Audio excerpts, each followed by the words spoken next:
Hi guys, it's me, Jeffrey Garcia, and this video it's all about how constructor and destructor works in C++, and this is my code. Simple basketball scoring system. So dito na tayo sa so yung class natin is the basketball string player integer points.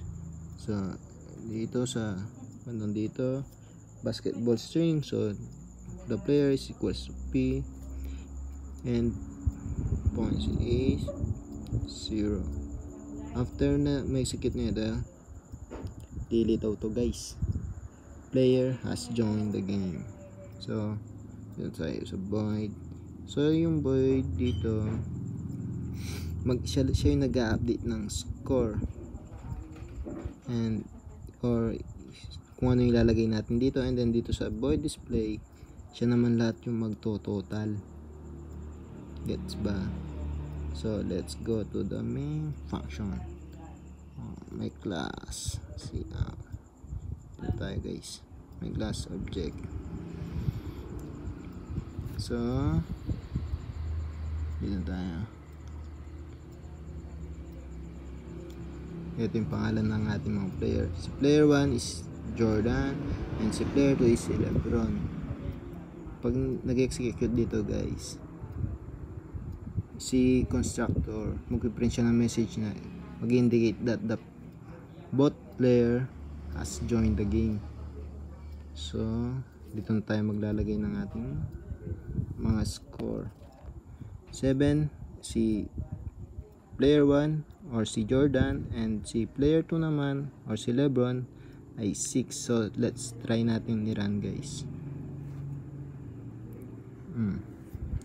7, and pwede natin dagdagan yung points ni player 1 and ni player 2 through copy paste, o pwede naman nating lagyan lang ng variables plus 10.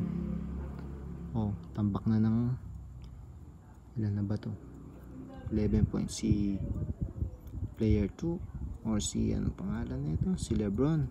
Pero dadagdagan natin si Lebron ng, dahil idol ko si Lebron, dadagdagan natin ng 23 or 24.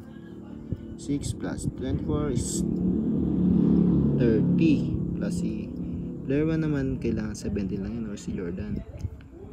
So si player dito naman sa display score, siya lahat yung magto-total dito guys, and try natin i-run guys.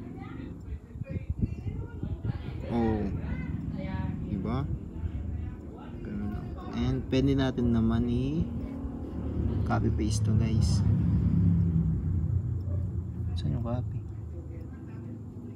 copy, and then i-paste natin guys. Paste.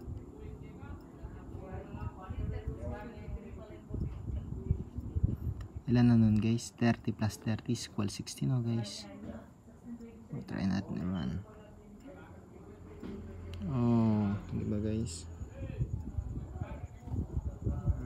Ayun lang guys. Thank you.